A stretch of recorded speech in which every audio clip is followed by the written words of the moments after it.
Oversight Committee meeting number 19. It is the 21st of March. We are black and white households, or black and white workers, and this to get to the racial disparity part. Okay, sorry. The bottom of 5.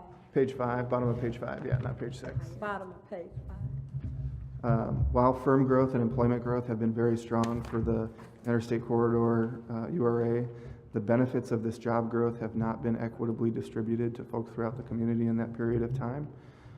Households of color in the corridor earn 60% of the median income that white households earn in the Interstate Corridor.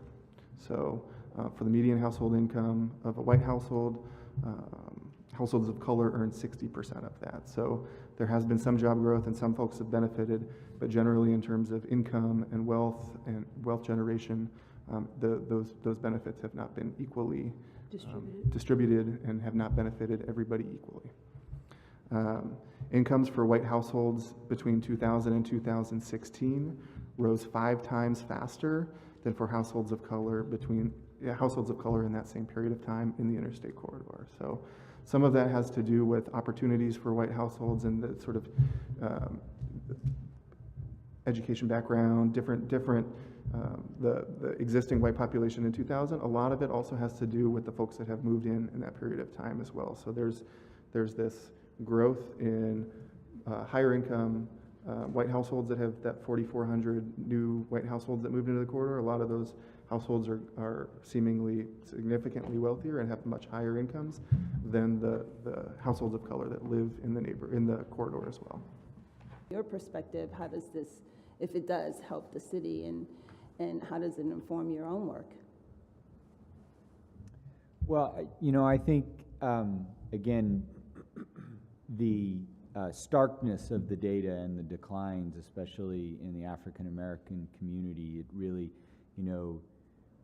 for some people, they hear about the experiences, and other people, the numbers resonate. And, especially the graph on page 3 of just showing the numbers of black households and the decline there really puts all these numbers into a picture that people can really, that sort of, oftentimes we hear in these community conversations about validating or verifying the lived experience, and stuff like this really validates that, and for certain policymakers, that's what it takes, is to be able to see this in stark numbers. And I think that's, especially, with the ability to look back at the report that was prepared in 2001 and bring that up to date to show, here's what's actually gone on inside the urban renewal area, is helpful. I think it confirms the experience and sort of what we know from conventional wisdom and here in the community. Where we go from here, that really becomes your charge in terms of and where your priorities are. We can use this document to, it's good to, the validation is good, and it shows how important the work is, but also it shows that it looks like times are good except for the African American community specifically. So it kind of highlights the flaw in grouping minorities together, which is kind of unfortunately how the criteria is structured. You will be back a little later in. Thank you, but I just couldn't help myself on this one. Yeah, you got 2 minutes. Woo, boy, I'm sitting here still vibrating. I don't know about any of y'all. Tyler bumped y'all, didn't he? He bumped me. I don't know about what y'all thinking and feeling, but I'm sitting with a knot in my stomach. And the last time I sat here before y'all, I talked a little bit about the sense of urgency. Now, y'all got the sense of urgency now. Jennifer asked, she made some real serious points that I was real clear about. One was delusion, and the other one was diluting what we call minority, okay, meaning that from civil rights to diversity to equity. Okay, everybody's on the platform now. Okay, but the only ones that's not getting off of that platform is African Americans. Okay, so we're real clear about that. Okay, and the other one is trajectory on annual income, household income. I don't know about y'all, but I done read some serious studies. And some of the studies indicate by the years of 2058 that the annual income of the average black household would be 0.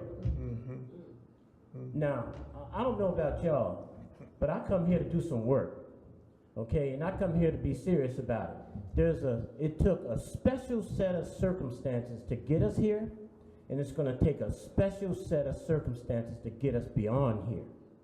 And y'all are in task with some serious business.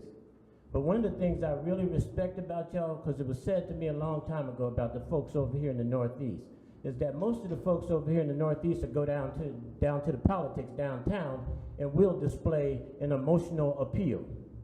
But most of them say that we didn't want y'all emotions, we just wanted a plan, okay? So what I admired and appreciate y'all doing is getting all the facts and the information, okay? But y'all done got the facts, but a lot of us already knew what them facts where they was pointing to in the beginning. So I just want to reinforce in y'all the one thing is about this sense of urgency.